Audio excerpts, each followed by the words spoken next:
Words set a tone. They voice our thoughts, feelings, and experiences, for good or bad.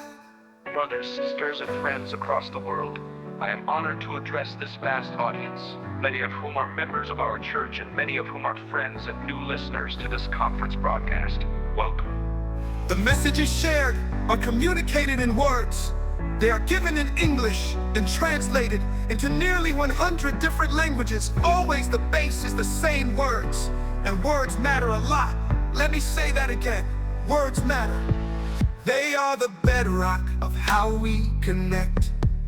They represent our beliefs, morals, and perspectives. Sometimes we speak words, other times we listen. Words set a tone. They voice our thoughts, feelings, and experiences, for good or bad. Unfortunately, words can be thoughtless, hasty, and hurtful.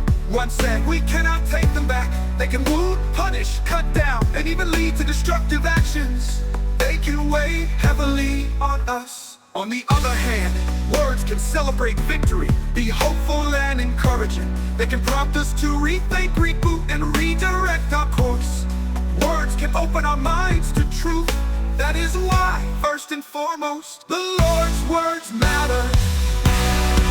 In the Book of Mormon, the prophet Alma and his people in ancient America encountered endless warfare with those who had disregarded the word of God, hardened their hearts, and corrupted their culture. The faithful could have fought for Alma counsel, and now, as the preaching of the word had a great tendency to lead the people to do that which was just, it had had more powerful effect upon the minds of the people than the sword or anything else which had happened unto them. Therefore Alma thought it was expedient that they should try the virtue of the word of God. The word of God surpasses all other expressions. It has been so since the creation of the earth, when the Lord spoke, "Let there be light," and there was light. From the Savior came these assurances in the New Testament: heaven and earth shall pass away, but my word shall not pass away. And this, if a man love me, he will keep my words, and my Father will love him, and we will come unto him and make our abode with him. And from Mary, the mother of Jesus, came this humble testimony: behold the handmaid of the Lord, be it unto me according to thy word.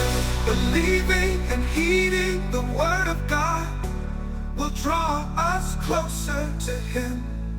President Russell M. Nelson has promised, if you will study his words, your ability to be more like him will increase. Brothers and sisters, words do matter. I promise that if we feast upon the words of Christ that lead to salvation, our prophets' words that guide and encourage us, and our own words that speak of who we are and what we hold dear, the powers of heaven will pour down upon us.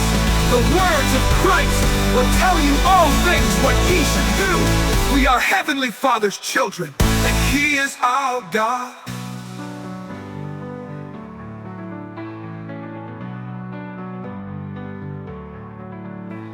We are Heavenly Father's children, and he is our God.